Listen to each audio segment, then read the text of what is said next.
Parlons un petit peu de la variable de texte. La variable de texte, on l'a vu un petit peu avec la numérotation, elle va varier selon son contexte. Même chose pour le marqueur de section. Par contre, la variable de texte peut être aussi paramétrée selon des paramètres beaucoup plus précis que ça. Il y en a quand même une bonne liste. Je ne ferai pas le tour, mais je vais y aller avec un qui est quand même assez important, soit celui de rouler ce qu'on va appeler un run-in header. De là, le mot « rouler » dans mon lapsus, c'est que ça va être un en-tête qui va être en continu. Si je ne me trompe pas le terme en français, c'est vraiment en-tête en continu. C'est qu'il va aller chercher, un peu comme les tables de matière, sa variable va être, ce qui va faire varier la variable, ça va être une feuille de style en particulier, soit la première ou la dernière sur une page. Si on prend exemple sur un dictionnaire, on va trouver souvent en haut à gauche le premier terme qui va être dans cette page-là. Et si on prend la page de droite, en haut, on va voir le dernier. Donc, on va créer ce modèle-là dans ce document-ci. Peut-être pas nécessairement approprié, mais c'est pas grave, c'est vraiment pour expliquer le concept. Ce que je vais faire, c'est que je vais afficher la dernière bourse sur la page de droite et la première bourse sur la page de gauche. Je me réfère à mon gabarit A ici. Je vais afficher mes repères pour être sûr de ne pas passer par-dessus mes textes. Je vais m'insérer une boîte de texte ici. Je pourrais mettre une feuille de style à l'intérieur. Pour l'instant, je vais me contenter de ce qui est là. Et je vais aller dans les textes. Je devrais trouver à l'intérieur de ça les variables de texte qui sont juste là. Je peux insérer là-dedans des numéros de chapitre. Comme là, on voit qu'il est en anglais.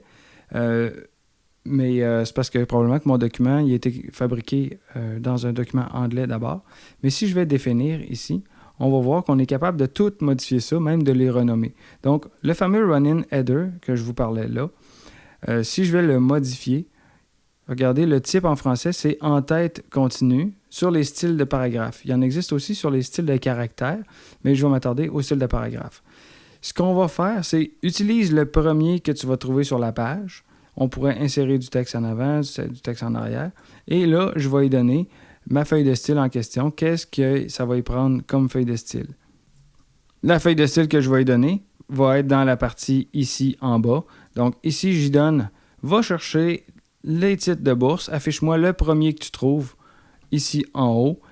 Et puis ensuite, on va demander aussi le dernier sur la page. Donc je me fais un run-in header sur la droite, je vais l'appeler en tête page droite. Page gauche plutôt. Étant donné que c'est le premier que je veux sur la page, je vais faire OK. Et là, je vais même pouvoir reprendre lui et faire une nouvelle à partir de lui. Et il va me garder les mêmes options. Tout ce que je vais avoir à changer, c'est utilise encore titre bourse, mais le dernier sur la page. Je vais l'appeler en tête page droite. Donc ici, on va faire insérer ou terminer, tout dépendant. Là, ici, je vais dire en page gauche, insère celui-là ici.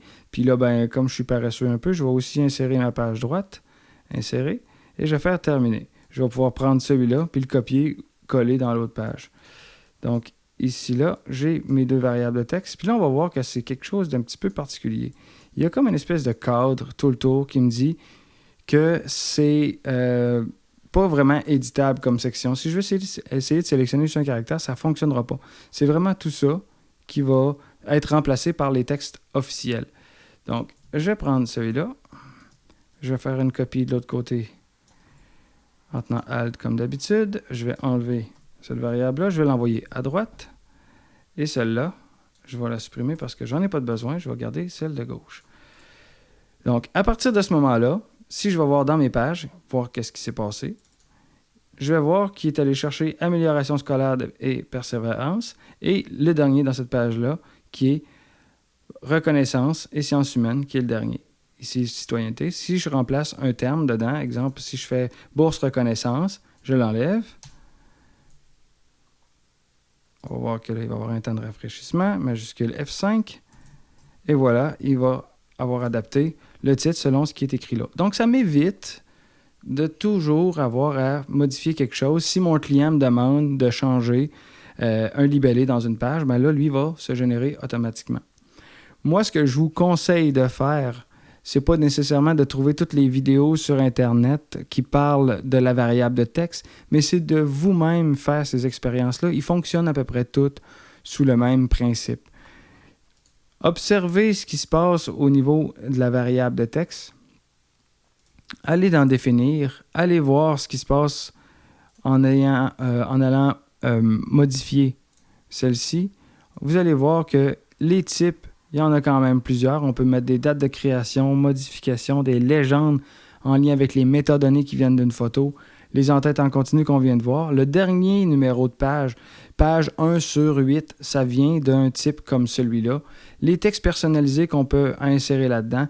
Bref, explorez ce que cette petite palette-là, tout simple, peut vous offrir et vous allez voir, vous allez peut-être gagner du temps dans beaucoup de contextes.